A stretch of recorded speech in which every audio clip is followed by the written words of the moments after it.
Jovem morre após queda durante atividade de rapel em Analândia. O acidente ocorreu na manhã deste domingo e o resgate foi feito pelo helicóptero Águia da Polícia Militar. A vítima foi socorrida com vida, mas não resistiu. Tia e sobrinha morrem em grave acidente envolvendo o ônibus de excursão que saiu de Piracicaba. PM prende acusado de tentativa de roubo no bairro do Estádio.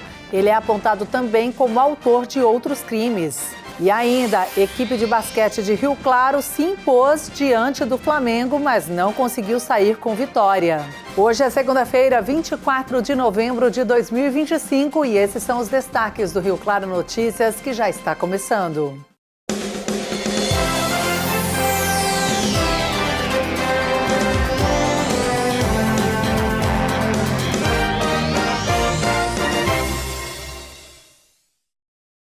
Olá, boa noite. Uma jovem acabou morrendo após sofrer queda durante a atividade de rapel. Ela chegou a ser resgatada com vida por equipes da base de aviação da Polícia Militar com o uso do helicóptero Águia. Imagens disponibilizadas pela base mostram o momento dos trabalhos para conseguir resgatar a vítima. A equipe do Águia 14 da base de aviação de Piracicaba foi acionada para apoiar o 16º Grupamento de Bombeiros no resgate complexo na Cachoeira da Bocaína, área rural de Analândia. A mulher praticava rapel, sofreu uma queda sobre as pedras e apresentou ferimentos na cabeça e no quadril. Devido à dificuldade de acesso, a retirada por terra seria inviável. Com o helicóptero em posição, os operadores do Águia 14 foram infiltrados por rapel, prestaram um atendimento inicial e mobilizaram a vítima em uma maca. Após o resgate aéreo, a mulher foi encaminhada pela equipe do Corpo de Bombeiros à Santa Casa de Pirassununga, porém não resistiu. Ela foi identificada como Amanda de Souza Patene, de 30 anos. Segundo amigos, Amanda era experiente neste esporte e atuava profissionalmente. Ainda falando da região, tia e sobrinha, moradoras aqui da nossa região, acabaram mortas durante acidente envolvendo um ônibus de excursão que tinha saído de Piracicaba na madrugada de sábado. De acordo com informações da concessionária e da Secretaria de Segurança Pública do Estado, o ônibus que seguia para o Guarujá bateu na traseira de um caminhão que estava parado no acostamento na rodovia dos Bandeirantes. Ao todo, 49 pessoas estavam no coletivo e várias tiveram ferimentos. Ione Reis e Sabrina Reis Almeida chegaram a ser socorridas, mas não resistiram. Ainda de acordo com o registro da ocorrência, as duas estavam sentadas no lado direito, região do veículo que sofreu o impacto. Uma delas morava em Piracicaba e a outra em Rio das Pedras. Outras duas pessoas também haviam sido socorridas em estado grave, sendo uma delas o motorista do ônibus. Foi uma grande mobilização das equipes de resgate, Corpo de Bombeiros, Polícia Rodoviária e outros órgãos que atuaram na ocorrência. E hoje pela manhã, mais um acidente de trânsito registrado em Rio Claro, aí acabou envolvendo 2 veículos. Apesar da gravidade, ninguém se feriu. O acidente aconteceu por volta das 10h40 da manhã. Segundo informações da Guarda Civil Municipal que atendeu a ocorrência, uma mulher dirigia pela Rua 14 com a Avenida 12 sentido bairro quando perdeu o controle do veículo e bateu na traseira de um Onix preto. Com o impacto, ela acabou capotando e o outro motorista atingiu a fachada de uma marcenaria. A mulher foi retirada por populares do veículo, já que ele apresentava sinais de fumaça. O Corpo de Bombeiros chegou a ir até o local, mas, apesar da gravidade, ninguém se feriu. Ambos os carros ficaram danificados e o trecho ficou fechado até a chegada da perícia e a retirada dos veículos. A PM prendeu o acusado de vários roubos registrados em estabelecimentos comerciais da cidade e também da tentativa de roubo que mostramos aqui na semana passada, ocorrido lá no bairro do Estádio, onde as vítimas conseguiram impedir a ação. O indivíduo, já conhecido nos meios policiais, foi abordado no bairro Quitandinha. A equipe da PM analisou imagens de ocorrências anteriores, constatando compatibilidade entre as vestimentas e características do acusado com os registros de crimes praticados em estabelecimentos comerciais.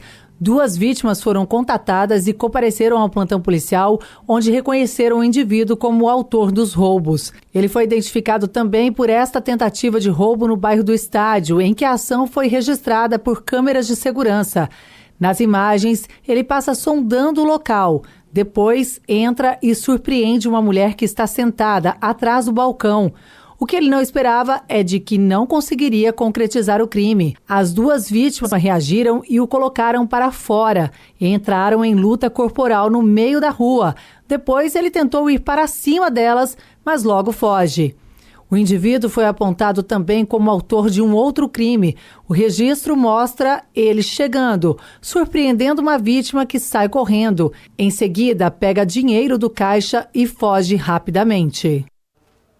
Bom, esse indivíduo então foi preso pela PM, foi levado para a delegacia, ouvido e liberado, porque infelizmente não estava em situação de flagrante.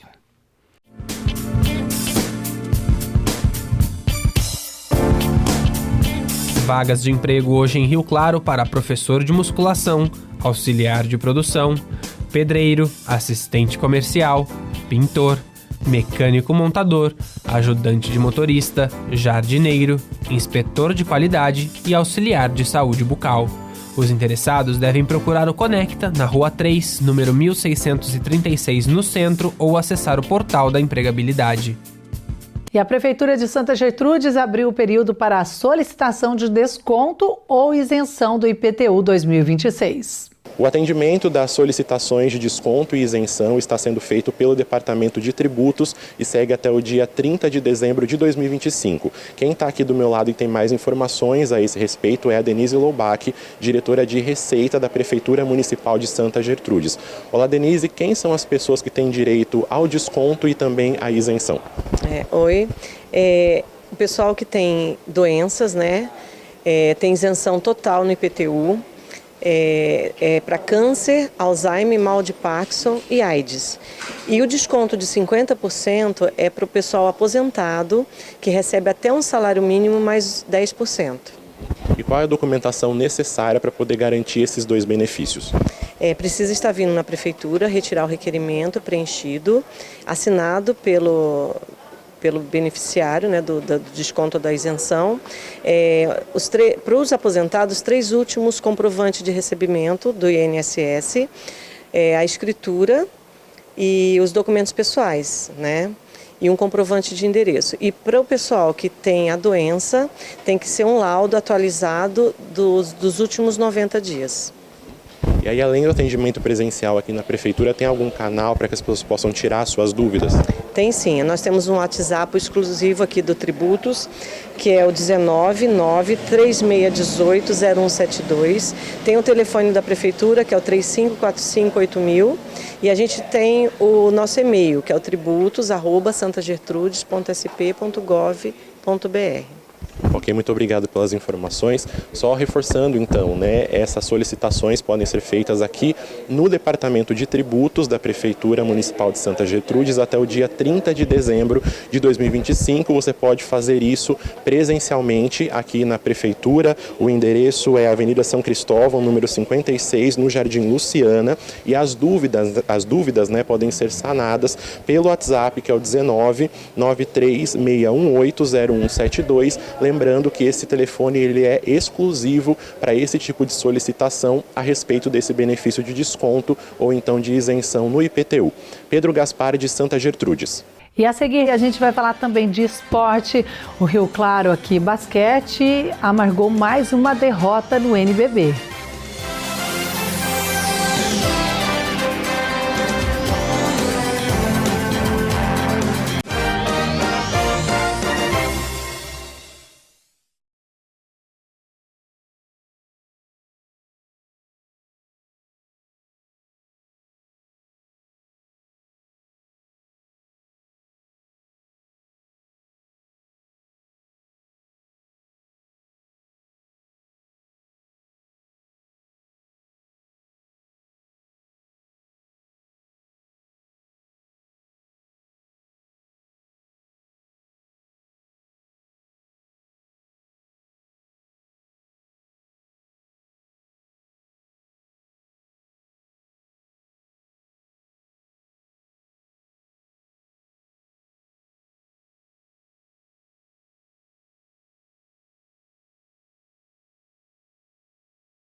E falando ainda de meio ambiente, o documento final da COP30 saiu, mas deixou de fora pontos importantes, como o plano de redução de combustíveis fósseis e o mapa do caminho, que são os planos que estabelecem etapas, prazos e metas concretas para que seja possível a execução dos acordos firmados aqui.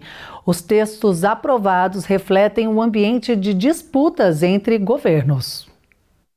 Durante 12 dias, a cidade das Mangueiras, também conhecida pela chuva da tarde, pelo povo acolhedor e pela culinária inconfundível, recebeu os olhos do mundo na 30ª Conferência das Nações Unidas sobre Mudanças Climáticas.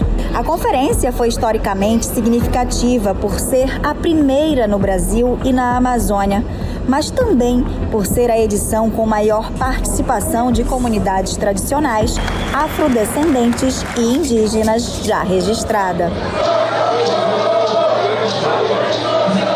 Depois da madrugada de negociações, as tratativas continuaram pela manhã, atrasando a plenária final da COP30, programada para as 10 horas da manhã deste sábado, que só começou por volta de 1h20 da tarde. A plenária foi suspensa por volta das 2h15 da tarde. A paralisação ocorreu porque alguns países, entre eles a Colômbia, Panamá, Uruguai e Argentina, questionaram a aprovação de alguns dos itens.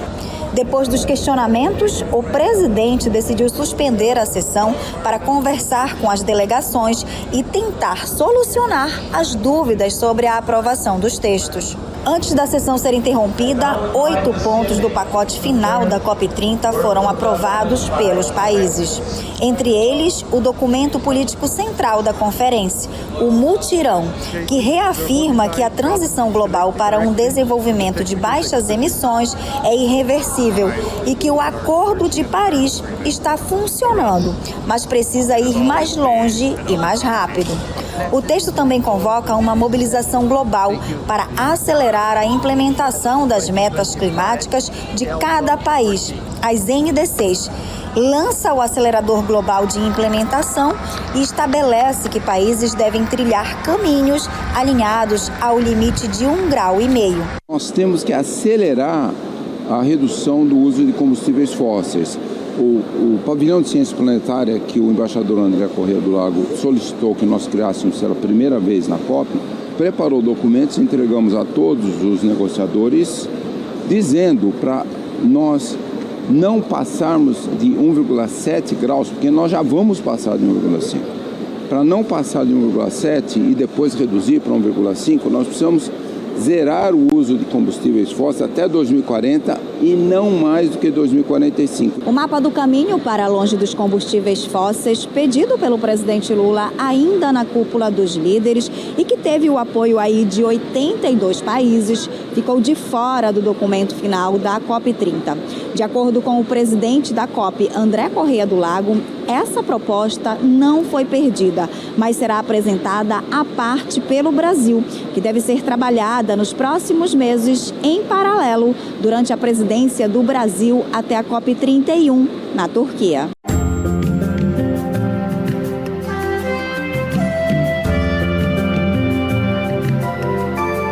Terça-feira de sol com muitas nuvens durante o dia e períodos de céu nublado, noite com poucas nuvens. Em Rio Claro, mínima de 16 e máxima de 26 graus. Em Itirapina, a mesma oscilação, mínima de 16 e máxima de 26.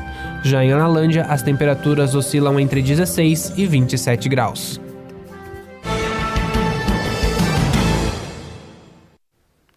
E as notícias não são boas para o Rio Claro Basquete, que apesar de uma boa atuação em quadra diante do líder, não conseguiu a vitória, viu? A partida contra o Flamengo ocorreu no sábado, no Rio de Janeiro. O Leão chegou impondo o jogo físico, conseguiu alternar defesas e até conseguiu também quebrar o ritmo do rubro-negro. Parecia que ia ser um jogo fácil para os donos da casa, mas não foi bem isso. A partida foi tensa e com muitas oscilações.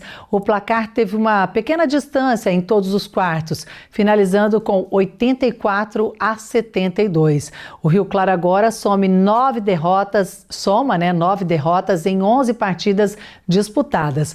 O Leão continua com os jogos fora de casa. O próximo é amanhã, também no Rio de Janeiro, contra o Vasco, às 8 horas da noite.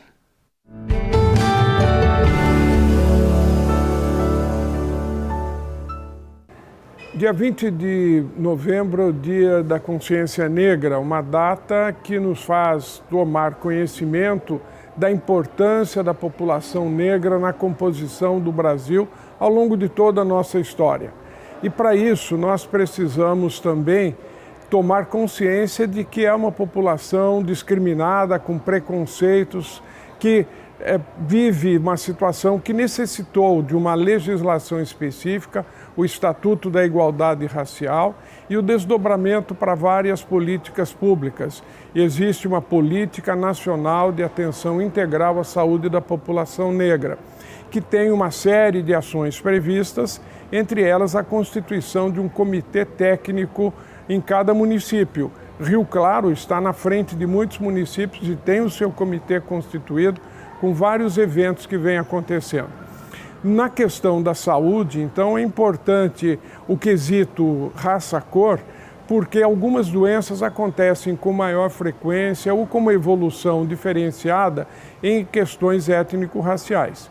Na população negra, nós temos maior número de casos de câncer de próstata, de anemia falciforme ou doença falciforme, porque tem outras manifestações também, diabetes, glaucoma, e temos uma evolução diferente de algumas outras doenças. Então, é importante esse quesito raça-cor, que, segundo os dados do IBGE, 56% da população brasileira é da população negra, que inclui pretos e pardos, e que isso é uma condição autodeclarada.